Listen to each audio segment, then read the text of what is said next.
everyone, today I will be making Oreo rice. Some of you may be thinking, what the heck am I doing? Have I lost my mind during this quarantine? No, it's just kind of a dessert, and I think it'll turn out to be sort of like a rice pudding or just like a chocolate pudding. But basically what it is it's just some rice, some milk, and some Oreos, and you put it all in a rice cooker pot, and you just go ahead and cook it for 40 minutes or so until it's done. But basically right here, I already washed our rice just to remove some of the excess starch, but I just used 2 of the cups that came with the rice cooker, so they're just like little plastic cups about this tall, but it just comes with a standard rice cooker.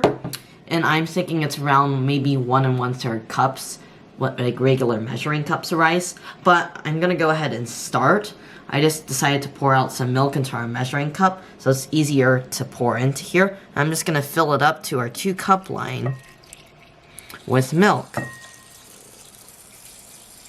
And actually, this looks like this might be almost enough.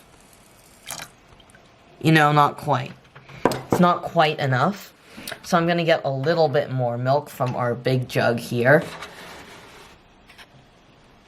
So let's just do a little splash. So we won't need that much to get to 2 cups.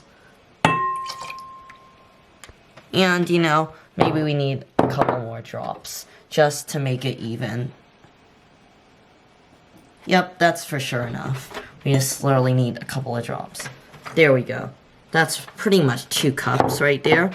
The 2-cup line on our white rice line. You can sort of see it right here. That's pretty much 2 cups. It's not perfect, but I think that's fine for our purposes. And now, we are going to add our 54 Oreos. Yes, I did count it out. It ended up being a little more than one of these packages. Like maybe a package and a half of this. But now we're just going to go ahead and plop these into our mixture.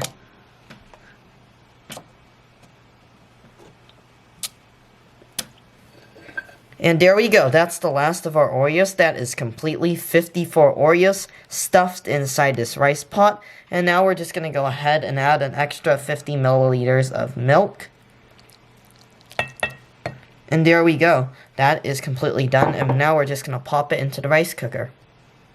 Alright, let's go ahead and make our Oreo rice now.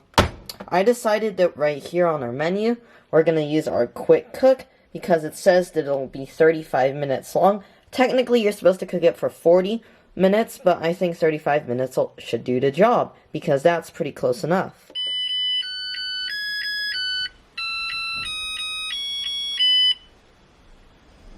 Alright everyone, I just decided to take a little taste before serving this rice, and it was a good idea I did, because it tasted like it wasn't completely cooked all the way. It's maybe 2/3 cooked, so I'm just gonna add I just added a little bit more milk, and I'm going to go ahead and cook it on quick cook again for like a little bit longer, just so we can have it cooked all the way. So let's just see how that works. I think I'll do it maybe like half the amount of time. Alright, let's go ahead and see how our rice is. I just decided to add more milk, and I did it for maybe another half an hour or so.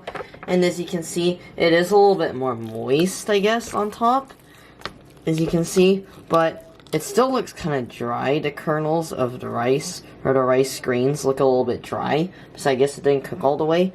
I think maybe the reason for this is because I ended up using some short grain rice, white rice, and in the recipe, they just used long grain, but I thought it would work out just as well. But I think maybe next time, if I were to make this again, I'd use long grain, because it might turn out a little bit better, because this is a little bit hard looking still, but let's just go ahead and give this a taste here. You know, it is a little bit softer now. It's almost kind of chewy, and it's kind of warm too, but it's very chocolatey, and actually I do kind of enjoy it, even though it is a little bit hard. It's very interesting. It almost reminds me of like a warm chocolate pudding mixed with like almost a little bit of cookies, but it is very smooth. It's not gritty at all, and it does have a little bit of an Oreo flavor to it, and to me it tastes pretty chocolatey. It's actually not that bad. I'd probably have to give this a 7 out of 10 just for the flavor and taste. Actually, you know what, maybe 7.5 out of 10. It is quite enjoyable. it is a little bit softer now that I decided to cook it a little bit longer. So yeah, I enjoy it. So I really do recommend this recipe. However, I would use long grain rice. And yeah, that'll be it for today. Make sure to hit the like button if you enjoyed this video. Bye everyone.